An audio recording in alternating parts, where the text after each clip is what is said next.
Do it on camera. No. If it's on camera, we're not doing the interview. Why? We'll explain why. How do you feel about that influence that you have? You better be careful. We're coming for your children there, buddy. About my resignation, yes, I'm going to do. You're going to resign? Yeah, I'm going. I've been answering your question. You answer mine. It's actually not my job to answer your questions. Thank God for TalkTV. It's not only the home of common sense, it's the only place where you get the truth.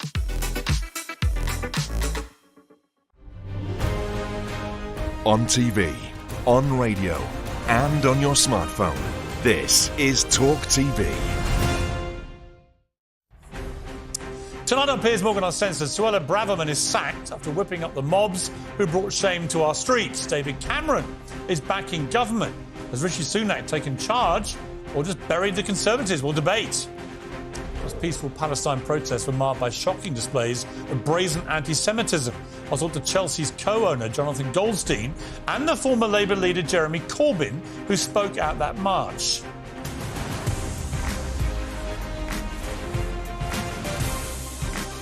Live from the News Building in London, this is Piers Morgan Uncensored. Good evening from London. Welcome to Piers Morgan Uncensored. Suella Braverman poured fuel on the flames of national tensions before Saturday's pro-Palestine march. She gave a green light to the morons who came to London on the false pretext the cenotaph was under attack. She effectively told the public they couldn't trust the police. Those who came looking for a fight did so with her apparent blessing. Well, scenes like this were predictable, inevitable, and entirely her fault.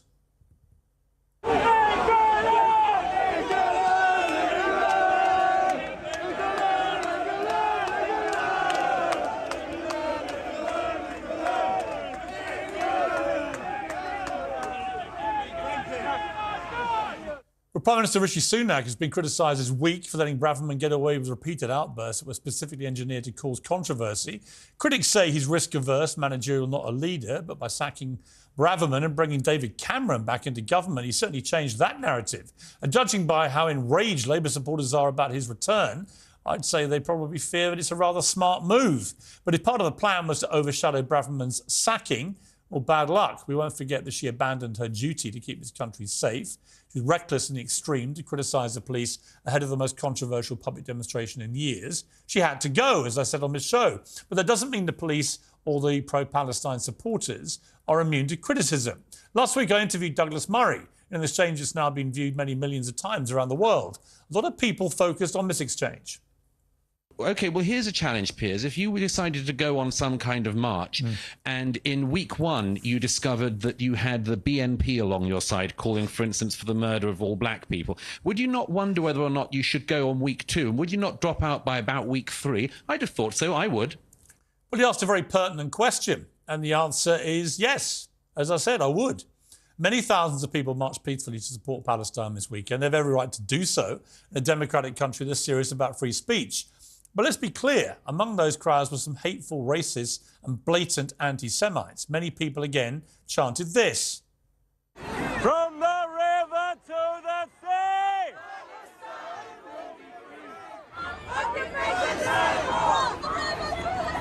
Palestine will be free!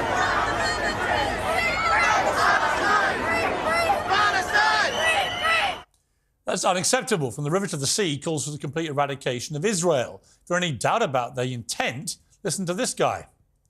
Why every so many hundred years the Zionists get slaughtered? Because Hitler knew how to deal with these people. They probably made a program so they can create a state of Israel in the expense of Palestinian Muslims' blood.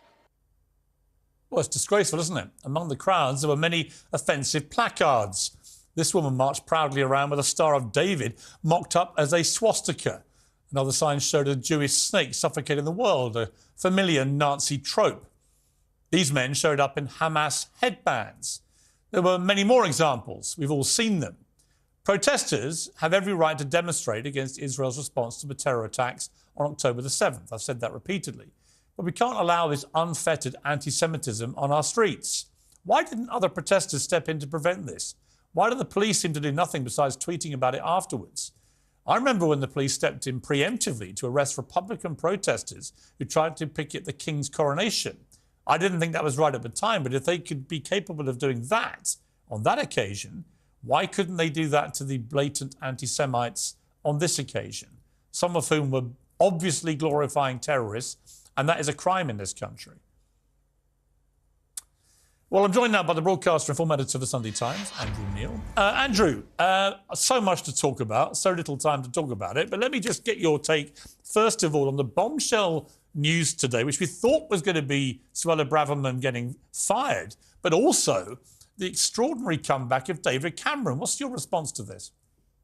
Well, the government's had trouble getting middle-aged men who lose their jobs back into the labour force, so this is an example that shows it can be done.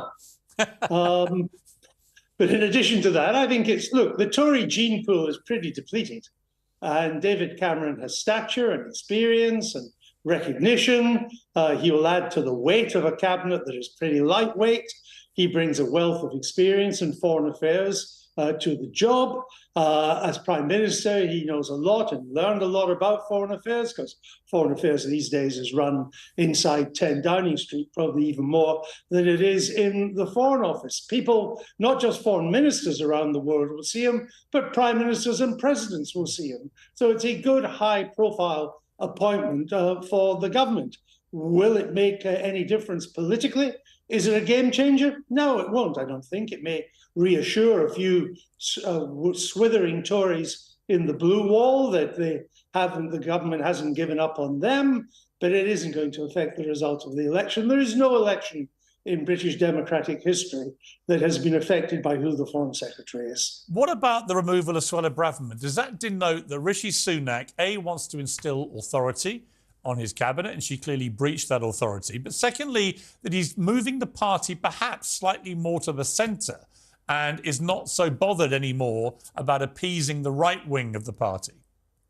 Well, I think the idea that Rishi Sunak was on the right of the party was always mistaken. He's basically a non-ideological technocrat and a fiscal conservative, which is what David Cameron was, George Osborne, his Chancellor, was too. He's pretty much in the mainstream of conservative thinking. I think the main reason wasn't even ideological with Suella Braverman. I mean, Linton Crosby, the great Australian election strategist, said that politicians have got to realise they're not pundits. That's your job, Piers, and my job. We're not politicians, we're pundits. They're not pundits, they're politicians. And Suella Braverman had basically become a pundit. Rather than running the Home Office, doing something about what was concerning her, she was writing articles for the Times and giving interviews. No Prime Minister can tolerate that for long. Mr. Sunak is not thought to be a strong leader, so he had to show the smack of firm government in making a change. And he did as soon as he got the Remembrance weekend out of the way. Talking about that weekend, the big pro-Palestinian march, obviously there were a bunch of yobs who turned up as well, which was entirely predictable, I think, after all the incendiary rhetoric of the few days before. But putting that to one side, there's general agreement that their behaviour was appalling. What do we do about big marches, 300,000 people, it's estimated here, where the majority of them are genuinely marching, it appears, peacefully and for peace? They want a ceasefire in Gaza. But they are joined by a not insignificant number of people who are blatantly spewing anti-Semitic tropes or chants or pro-Hamas regalia in some cases. What do we do about this? Well, I think it was a pity that the march took place on Saturday, but I wouldn't have banned it and didn't want to ban it. In the end, the right to protest is a democratic right, and that's a right that can be exercised whether we approve or disapprove. Indeed, it's easy to approve of protesters who are protesting things of which we approve. It's more difficult, but more important, to allow them to protest when they're protesting of things that we don't approve of. So if the organisers really wanted it to go ahead, I think it was right to allow it to go ahead. I don't think they did their cause any good. It wasn't necessary to have done it on Saturday. There's been 4 marches already. There are plenty of weekends to come between now and Christmas to have more, but that was their choice. And the main violence, the main yobbish behaviour came from the hard right. Who turned up around the Cenotaph and Downing Street area. They were the real thugs there. However, there was an element to that march, to the pro-Palestine march, which was very unsavoury. And you touched on it in your monologue at the beginning. And I think, there's a right to protest, but protesters also have obligations. And their obligation is to stay within the law and within the bounds of democratic legitimacy and proper protest. And I'm afraid anti-Semitism and race hatred and shouting jihad in a clear context of wiping Israel out is not acceptable. And the police will need to get much tougher on that and leave the bulk of the peaceful demonstrators to get on exercising their democratic rights. Yeah, completely agree. Andrew Neil, as always, I concur. Thank you very much indeed for joining me. Thank you. I Thank you appreciate very much. With me in the studio is a journalist and columnist at Evening Standard, Emily Sheffield, and associate editor at The Mirror, Kevin Maguire. Well, Emily, let me start with you, because in your other life, you're David Cameron's sister-in-law. Did you know about this bombshell coming down the line? No, I think they managed to keep this incredibly quiet. It didn't leak, which is unprecedented. Kind of incredible, actually. It didn't leak. Yeah. I was as shocked as anyone when I got the news this morning. Because he'd always said he's not going to come back to frontline politics. It wouldn't be right, he said. Is it right that he's doing it? I think it is right. He is someone who really does believe in serving his country. However many there are cynics out there about politicians. There are still a great deal of politicians who do go into politics to serve their country, and David is most definitely one of them. I think it is a good move by Rishi Sunak. He's got someone with some serious gravitas and experience in the job of Foreign Secretary at a time which we cannot doubt. I mean, we've just been talking about the march on Saturday, what's going on in Gaza, what's going on in Israel, what's going on in Ukraine, which is being wiped off the front pages, which is a terrible thing, because guess who the opportunity is given to Putin. Yeah. David spent time with Putin, he spent time with Netanyahu, and I think what Rishi Sunak is doing here, and everyone can talk about whether it's, he's appeasing the blue wall and trying to win votes, I think he's actually trying to govern. I mean, he is Prime Minister, and Suella Braverman was not governing. She was acting like a commentator. She was totally using her position to advertise for the next job. I thought she had two problems, Kevin. One, she wasn't the brightest tulip in the patch. Certainly the case. I mean, her analogy of the Northern Ireland marches, for example, to this total ignorance. But secondly, just openly defying her boss. You can't tolerate that as a boss in Sunak's position. I do actually think, just judging by Labour's reaction, that they're a little bit concerned about this appointment. It's smart. Smart politics, isn't it? Look, it's said Rishi Sunak turned to David Cameron because he couldn't persuade William Hague, who used to be a Foreign Secretary, to take the job. But I'm not against experienced people, are you? But no, I value experience as long as you've still got enthusiasm. But I think what Rishi Sunak has done is a good idea for Labour. That's why they're cock-a-hoop, because they remember David Cameron with austerity running down the NHS, benefit cuts, what happened to public services, and he lost the 2016 referendum, which he called himself as a tactical manoeuvre, and he lost it. So they will now be able to say, Rishi Sunak presents himself as, I'm the Prime Minister of Change. In his conference speech only last month, he attacked 30 years of old consensus. That encompassed Labour and David Cameron. Now he's got him by his side, because the Tory talent pool, as Andrew Neil said, is drained, and he will not be able to present himself as a fresh-faced new Prime Minister committed to change. He can't do it. Look, it's back to no future. That's what it is. I'm really sorry. Keir Starmer's front bench, shadow front bench, has got people like Yvette Cooper in. Yvette Cooper is hardly a fresh face. Good cabinets have a mix of very experienced people and fresh blood. And Sunak has got that. You are the Prime Minister who lost Europe. You lost Europe. Now you're Foreign Secretary. It'll be a joke in capitals. He won 2 elections. And Keir Starmer, I'm sorry, given what we've just seen on the television, is the man who backed Corbyn. So Labour have got that. We've got Corbyn. Kevin, we've actually got Jeremy Corbyn coming in. Emily can try and deflect like that. Deflecting. But the fact is, people will now see it's the same old Conservatives. When Sunak's entire strategy was, I am the change. You are voting for me, the change. No, you're not. You got your mate Dodgy Dave here. Dodgy Dave is her brother-in-law. I know, but I like Emily, but that doesn't mean I have to like all of Emily's Do you call him Dodgy Dave at home? No, I do not call him Dodgy Dave. Let me ask you, Kevin, about Jeremy Corbyn. He's not been on the show before. He's coming in live tonight with Len McCluskey. To my surprise, and they've agreed to come in despite all the news that's breaking, which may have changed their minds. Where does Corbyn sit here in the Labour Party? Oh, he's pretty much pushed away. He won't be allowed to stand as a Labour MP. He's toying with standing as an independent. He's toying with standing for Mayor of London, but he wouldn't be able to stand as Labour. He's got some supporters around the issue of Israel and Palestine, unquestionably, but there are others who will support the Palestinian cause and say the Israeli response is disproportionate, but they think he gets the tone wrong. He is too anti-Israel. So now he was found to have been presiding over a leadership which was deemed to be, not helpful to Jewish people, which is a terrible thing for a Labour leader to have hanging over him, right? Come on, we're not describing it as not helpful to Jewish people. What was going on in the Labour Party was anti-Semitic. That is like saying what's happening now is not helpful to Jewish people on those parties. Well, it was the Equality and Human Rights Commission said it should be called out for what it is. Yeah, they said the party was responsible for unlawful acts of harassment and discrimination, while the leadership was guilty of serious failings. I mean, it was a serious charge. It was a very, very damaging charge, and it was a stain on Labour, particularly a party on the left that preaches equality and respect for all. It's kind of what... What's the one question you'd ask Corbyn? Are you going to stand at the general election? What would you ask him? I'd say, does he regret what he presided over when he ran the Labour Party? Both good questions. My job is done. Thank you, both of you. Uncensored next, the former chair of the Jewish Leadership Council and one of Chelsea Football Club's co-owners, Jonathan Goldstein, joins me live for his thoughts on the weekend's protests and the ongoing war in Israel and Gaza.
Welcome back to Piers Morgan Uncensored. I'm joined now by Jonathan Goldstein, the former chair of the Jewish Leadership Council and co-owner of Chelsea Football Club. Jonathan, great to see you.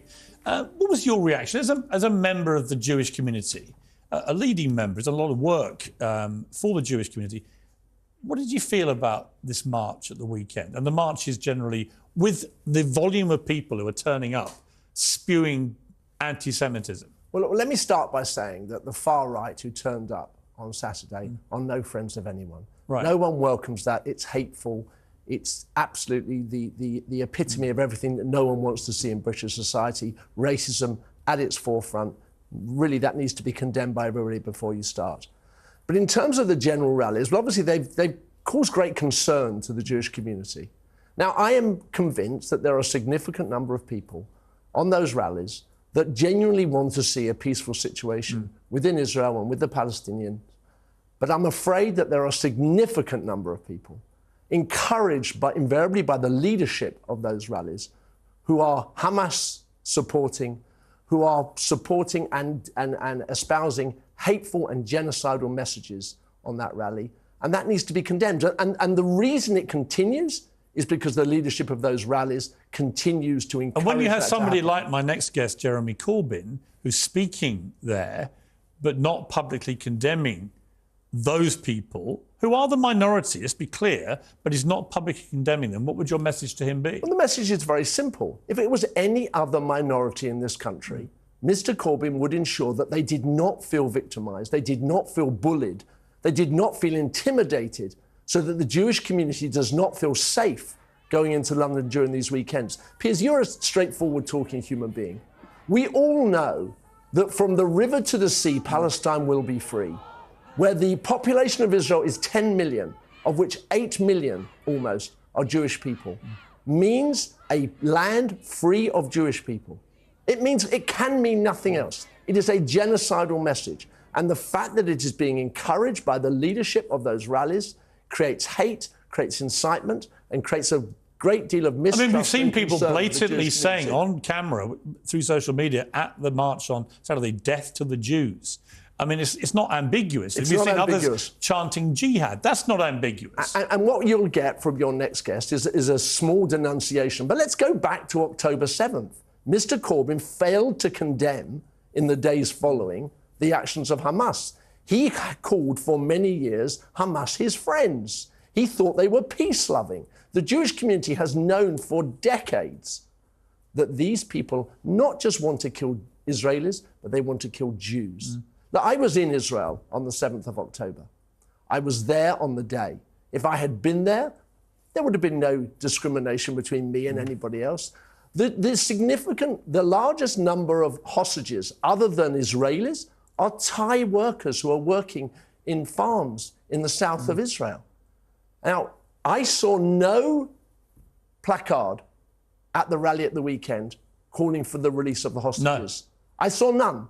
I see no request for Hamas to unconditionally release over 200 babies, children, mothers, fathers, Holocaust grandmothers, survivors, yeah. Holocaust survivors. I see none of that. OK, so let me spin it round now to the criticism of Israel's response. I read today that one of Israel's ministers was saying they think they've got about 3 more weeks of being able to wage the war as they are before international support starts to really evaporate. There's going to be a tipping point here because there are so many innocent Palestinians getting slaughtered as they go after Hamas. And of course, the demographic of Gaza being what it is, so many of those are kids. Look, the loss of innocent life on all sides is tragic. Let us start with that position. I think we all will agree that. The problem that I think Israel has is that it doesn't know what else to do. And I ask you, what would Britain do? What would any other civilized society do with the infrastructure that Hamas has built up on its border? We've all seen the pictures of the tunnels, hundreds of miles of these tunnels underground.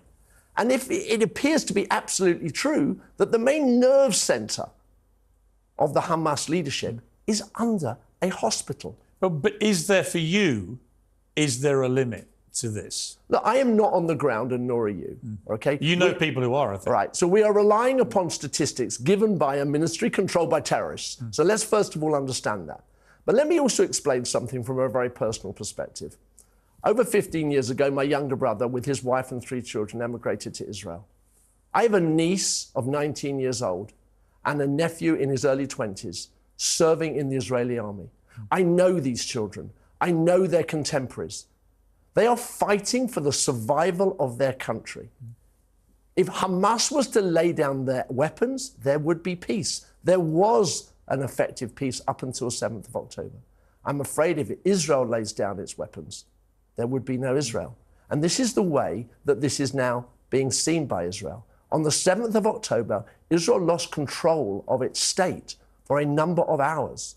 We've all seen the pictures of places like Kibbutz Be'eri.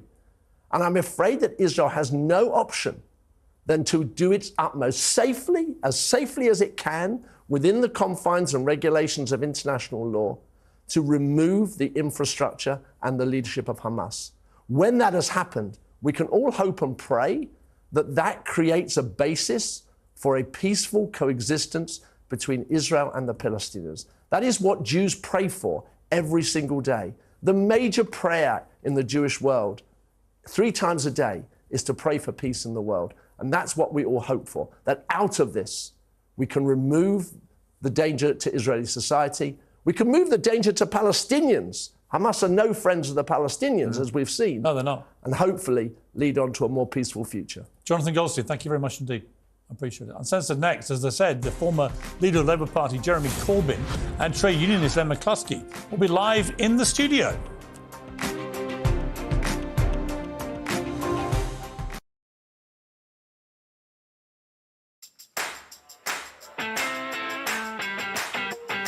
We're here. Good morning, everybody.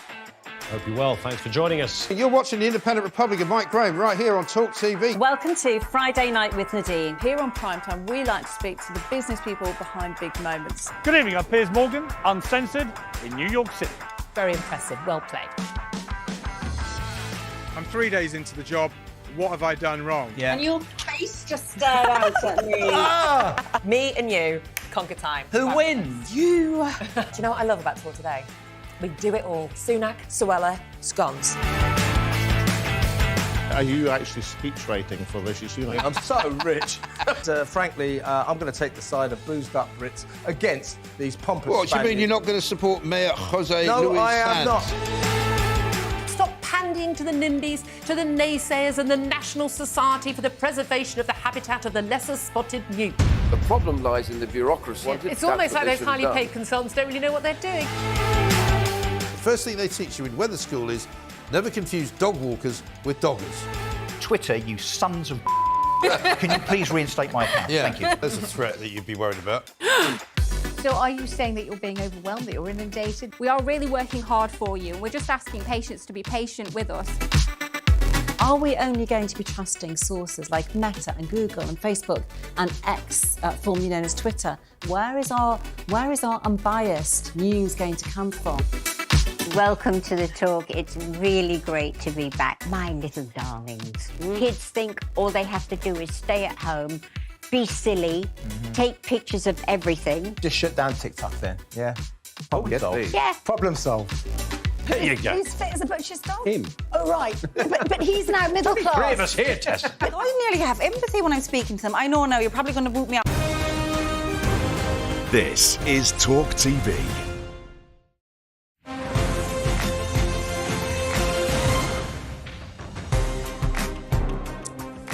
Well, welcome back. I'm joined now by the editors of the new anthology, Poetry for the Many, but the rather unlikely anthologist, former Labour leader Jeremy Corbyn and former Unite General Secretary Len McCluskey. Well, welcome to both of you. I certainly wasn't expecting you to grace my studio, so thank you for coming in. Right, Jeremy, let me start with you. You were at this march on Saturday and you were speaking there. And as you know, it was a controversial march. From my point, I think a lot of people there are there for the right reasons. They're there because they genuinely believe that they want to have a ceasefire in Gaza and stop more people being killed. I understand that. But there are people there, and we've seen all the images all over social media, who are blatant anti-Semites and in some cases blatantly supporting Hamas. What do you feel about that? Well, they weren't taking part in the march that was organised by PSC and Stop the War. Well, they were there. Well, they've been. I've seen the images. The equivalent of the crowd of 10 Cup finals came to London on Saturday to march for peace in Gaza because they're appalled at what's happening there. And there were people there who wanted a ceasefire. There was but what about the ones... placards there calling for the release of... I've already said that. Calling for the release of I've acknowledged hostages. that. I'm concerned about the ones who were chanting death to the Jews, the ones who were wearing Hamas regalia, the ones who were chanting... They should have been arrested by the police. Every protest that's ever taken place in London, and I've been on many of them, always has a group of people there to cause trouble. They're normally dealt with by the police. Don't be asking Jeremy or the people who organised a perfectly legitimate Why shouldn't protest. I ask someone who's helped organise it? No, he didn't help organise it. Well, you just said he was did, a didn't speaker. he? It was the speaker. All right, well, let me ask you this. So he's answered emphatically, should have been arrested. Do you agree? If they're breaking the law and showing illegal signs, then obviously the police have to act. So anybody Wait, who... can I just be let clear? me just ask you a simple question. You seem to be Hang on, over-concerned with... With anti-Semitism?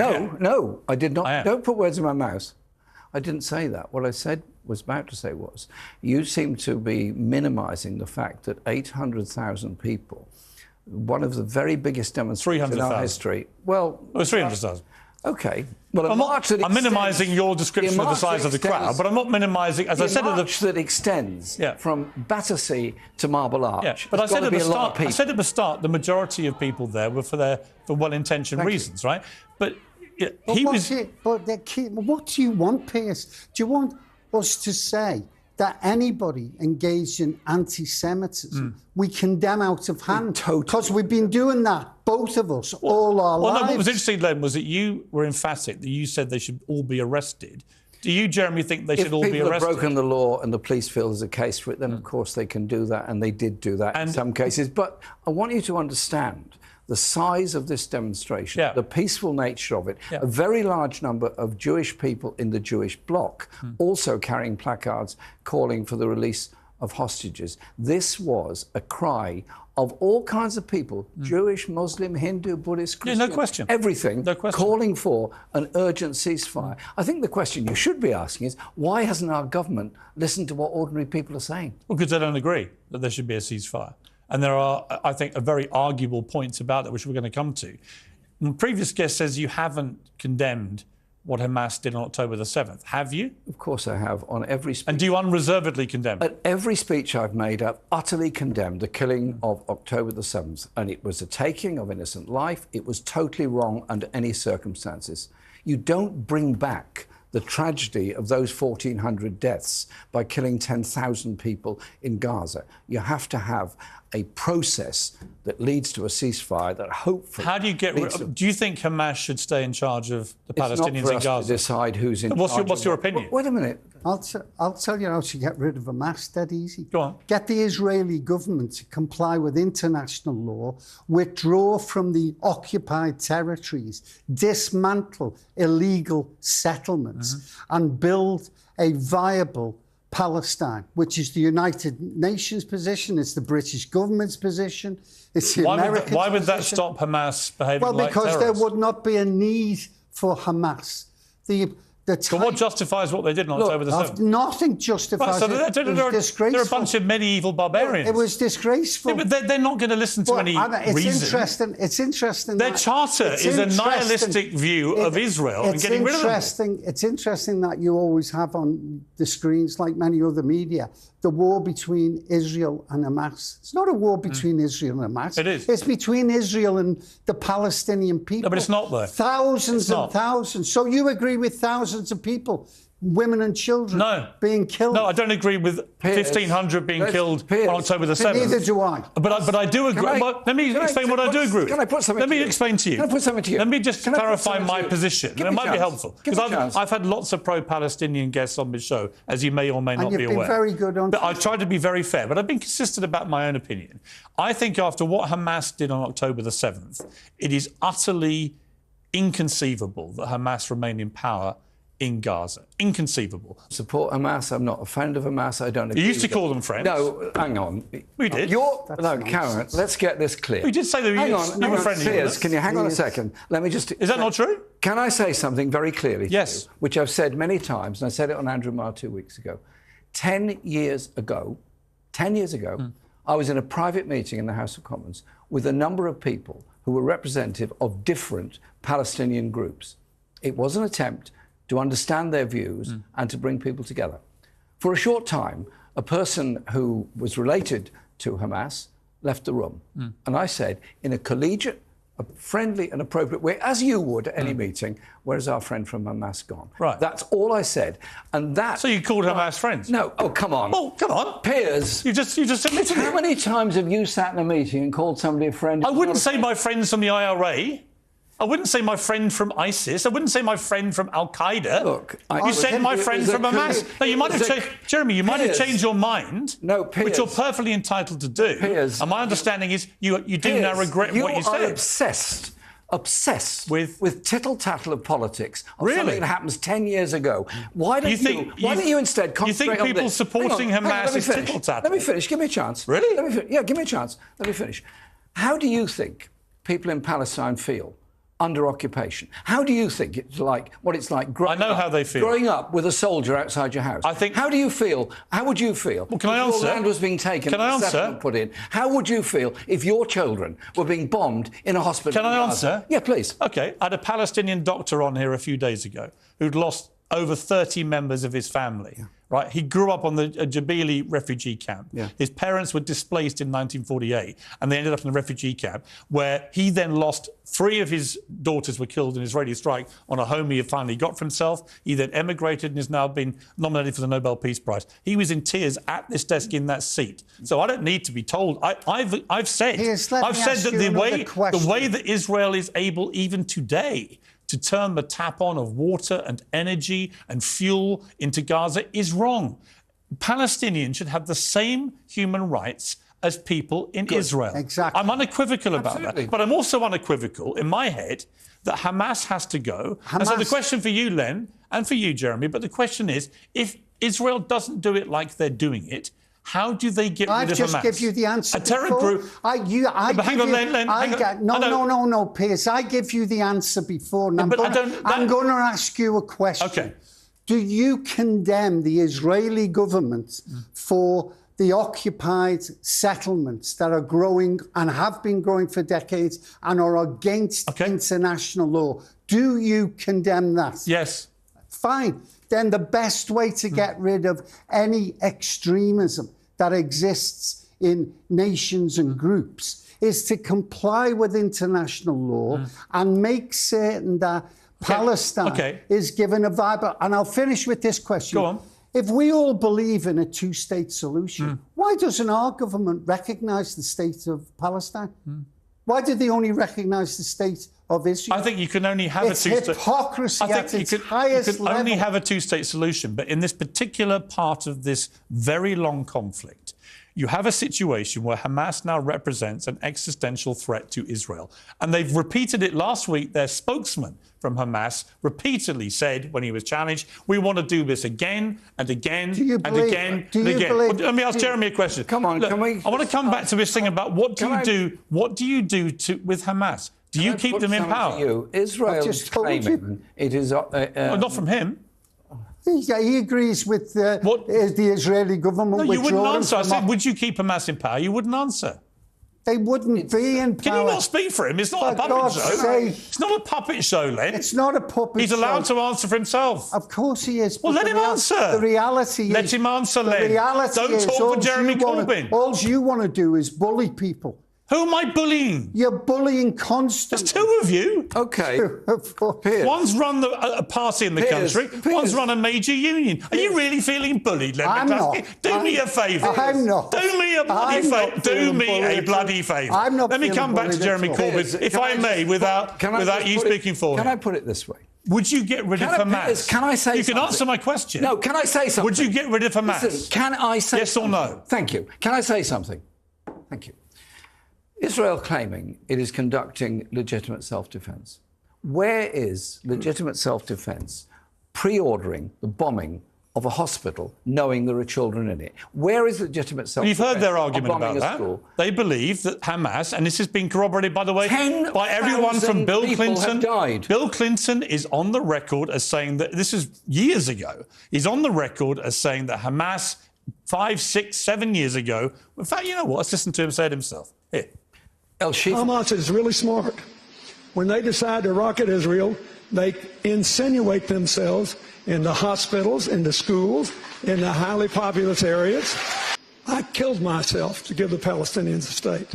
I had a deal they turned down that would have given them all of Gaza, all of Gaza, between 96 and 97% of the West Bank, compensating land in Israel. So, two things then. We'll come to the second part in a moment. But he's crystal clear, Bill Clinton, in 2016. He was president of the United States for 2 terms, right? That Hamas were using hospitals, schools, mosques and others deliberately. And they don't care about Palestinian lives. They don't care about them.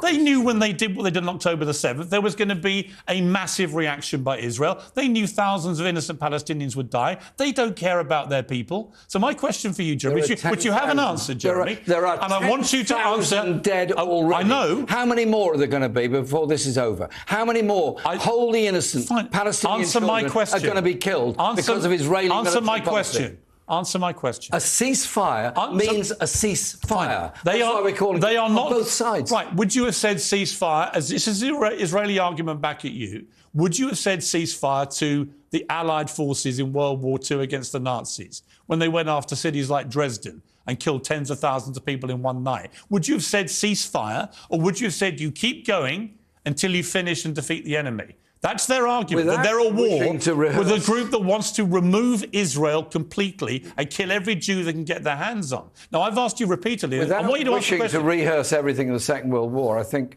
military targets should be industrial and military targets. Right, but a lot of German homes and hospitals. As you know, a lot of German civilians died in the process of taking on the Nazis. So my question again, and just answer this question. Would you keep Hamas in power? It's not up to you. What's your opinion? No, hang on a minute. You're expressing plenty of other opinions, aren't you? Piers, can you calm down a minute? Can I ask you a question? You know, I'm sorry. Calm down a minute. If you think Hamas should stay in power, say so. Can I ask you a question? Well, I wanted to answer the question. Can I ask you? No, he can answer it. Can I ask you a question? It's not a puppet show, Len. Can I ask you? Why won't you say Hamas should go? You are a very strange form of interviewing. Am I? Where you interrupt, shout and abuse your guest. Well, you refuse to answer my question, and he keeps trying to answer it for you. No, I'm going to ask you a question. No, I'm not going to ask me a question, Len. It's not your show, it's mine. And I keep asking you the same question. Would you keep Hamas in power? What I said was there has to be a ceasefire. A ceasefire has to be both sides. That ceasefire will then hopefully develop into a longer-term peace. Well, you think Israel can do... Hang on a minute. You think Israel can do peace with Hamas? Israel has been talking to Hamas for 20 years. You think they can do peace with them after October the 7th? They've been listen, October the 7th was abominable and appalling. That we're agreed. And you think Israel can do peace with people that did that? I managed to get 2 sentences in between... Because you won't answer my question. Look... If you want to have a discussion, fine. Answer my question. If you want to just shout at me, that's your prerogative, your TV, your show. Should Hamas stay in power? Listen, what I said was a ceasefire means a ceasefire. It means both sides have to cease fire. Yeah. It means you then... No, you said that. Should Hamas stay in power? It's actually Are you done yet? It's actually a critical question. Are you done yet? It's a critical question. Are you done yet? No, it's the question. Are you done yet? Should they stay in power? Are you done yet? This country says they're a terror group. Do you agree? And should they stay in power? Listen, I do not approve, support, or welcome Hamas. Are they a terror group? Everybody knows what they are. Are they a terror group? Look, Piers, can you say it? Piers, can we have a discussion? Can you say it? Can we have a discussion? Can you call them a terror group? Jeremy, can we have a discussion? Can you call them a terror group? Is it possible to have a rational discussion Are you with prepared to call Hamas a terror group? Is it possible to have a rational discussion with you? Is it possible? Come on, answer that question. You can't, can you? You answer it. No, it's my show. You answer my question. Well, are Hamas a terror group? Listen, can I... Are they a terror group? Piers, can I speak? Answer the question. Can I speak? Are they a terror group? Piers, no, Len, no. If you let me speak, are they a terror group? If you'll let me speak, I'll say something. Go on, then. A ceasefire means both sides... You said that. Are they a terror group? Listen, I said that because are they a terror group? Part of the process. Are they a terror group? Can we go... Why can't you say it? Piers, can we go through what ought to be happening? Just answer my question. Why do you think are Hamas a terror group in the world are calling for a ceasefire? Are Hamas a terror group? Come on, answer that. Give it to me. No, it's not your show. You've got so many opinions. Why should I answer yours when you won't answer mine? Why do you give out your opinions all day and every day? Are Hamas? You don't like it are when Hamas somebody pushes it back on you. Are Hamas a terror group? Yes or no? You won't like it when somebody pushes back on you.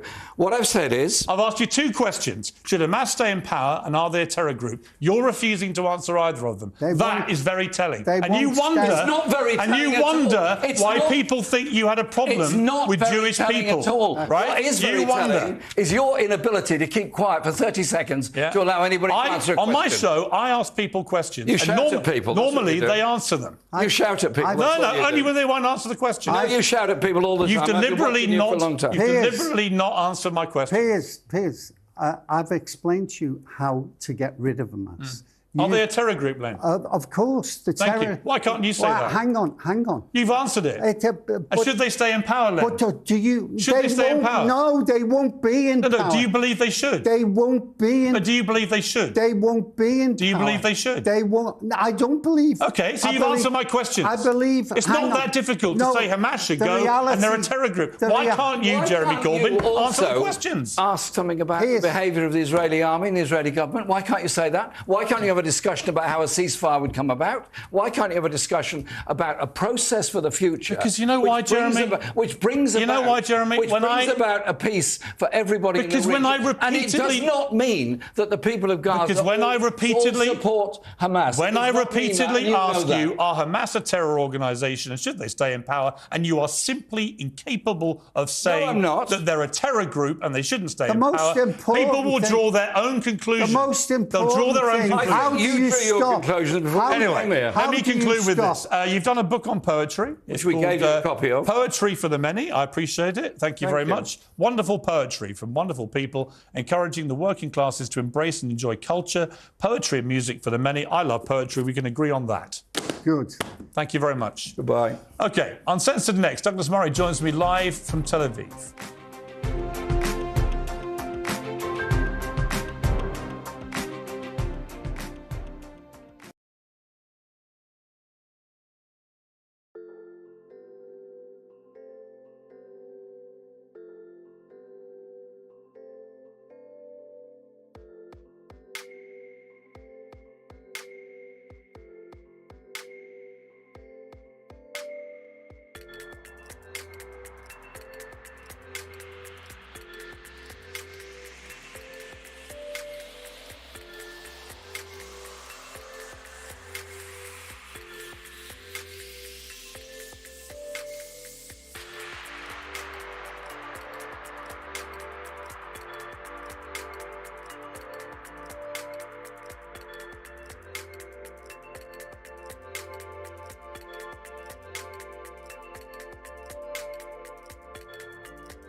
Coming up on the Independent Republic of Mike Graham, we're going back to the future. David Cameron's return is going to be absolutely shocking for anybody who thought they were voting Tory to get a right-wing government, because it ain't going to be that way anymore. We've got Isabel Oakeshott, we've got Peter Hitchens and loads more.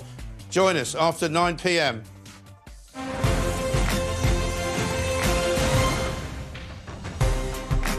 Welcome back. I'm joined by the author and associate editor of The Spectator, Douglas Murray. Well, Douglas, you've been waiting patiently over there in Israel. What did you make of that extraordinary interview? Well, I mean, listening to Jeremy Corbyn, let alone Len, talking about the Middle East and the way to solve the Middle East's problems is like watching somebody trying to do brain surgery whilst wearing boxing gloves. I mean, it is so cack-handed, it's just beyond belief. Nobody in this region could make any sense of their dreams and claims and assertions. Everything that they said falls apart on first analysis. And the most extraordinary thing to me was Jeremy Corbyn's resolute refusal to answer two simple questions. Should Hamas stay in power, and are they a terror group? He wouldn't do it. I mean, Len McCluskey answered both, but Corbyn was paralysed. He could not answer those two basic questions. But I'm afraid, as you know, Piers, that's a character career trait of Jeremy Corbyn's. It was just the same with Sinn Féin IRA. He always seems to keep the door open to terror groups, whether they are anti-British terror groups like the IRA or anti-Israel groups like Hamas. I don't know why he feels this need. He's never been involved in any international peace negotiations anywhere, certainly never anywhere with any success, never anywhere with any prominence even. So it's always bizarre to hear him talking as if he's sort of been the UN Secretary General for the last 50 years. And quite scary to think he was nearly, potentially, Prime Minister of his country. I mean, it does beg the question, if this had happened to us, what would his reaction have been? If he's not able to say that Hamas, after what they did on October the 7th, are a terrorist organisation, what would have happened if a terror organisation had killed 1,500 British people on our soil, if he'd been running the country? Absolutely, and I'd add to that. I mean, you know, he talks about the importance of clarity and being absolutely clear on things, and is very unclear on things himself. What he just said there about the Palestinians and Hamas, and I mean, he and Len McCluskey talk about Palestine, for instance. What do they mean by Palestine? Do they mean the West Bank? Do they mean the West Bank and Gaza? Do they mean the West Bank, Gaza and East Jerusalem? Like, what is this state? Do they mean everything in pre-1948 or post-1948?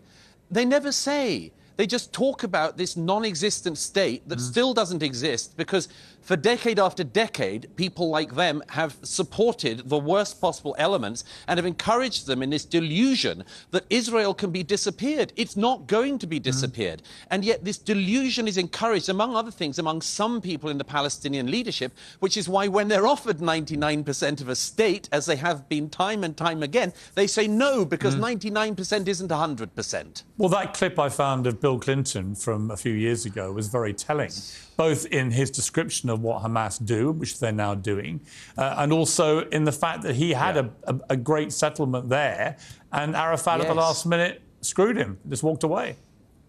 Absolutely. Arafat walked away as his predecessors had walked away time and again. It could all be so different, you know, it could all be so different. Just going back to what's happened in Gaza since the withdrawal, you know, remember the Israelis left Gaza in 2005. It was extremely traumatic for the people of Israel because they saw members of their own army pulling forcibly Jewish families from their homes because they said that they would give Gaza over to the Palestinians. There were elections. Hamas won the elections, killed their Fatah rivals, and then never had another election. How can anyone defend this group or believe they're a legitimate government of Palestine? And the idea that there any part... I tell you one thing, Piers, it's very, very obvious when you're here in the period after the massacres of October the 7th. It doesn't matter whether you're right-wing or left-wing. It doesn't matter whether you're a peacenik, like many of the people who were murdered in the kibbutz, or a supporter of Benjamin Netanyahu. Nobody in Israel believes that they can live beside Hamas. Nobody. No. Well, why would you? I mean, Hamas are dedicated in their charter to the eradication of Israel, and they've proven on October the 7th they will kill as many Jewish people as they can get their hands on. And the Hamas spokesman only last week said they want to do what happened on October the 7th again and again and again. You can't do peace with people with that mentality.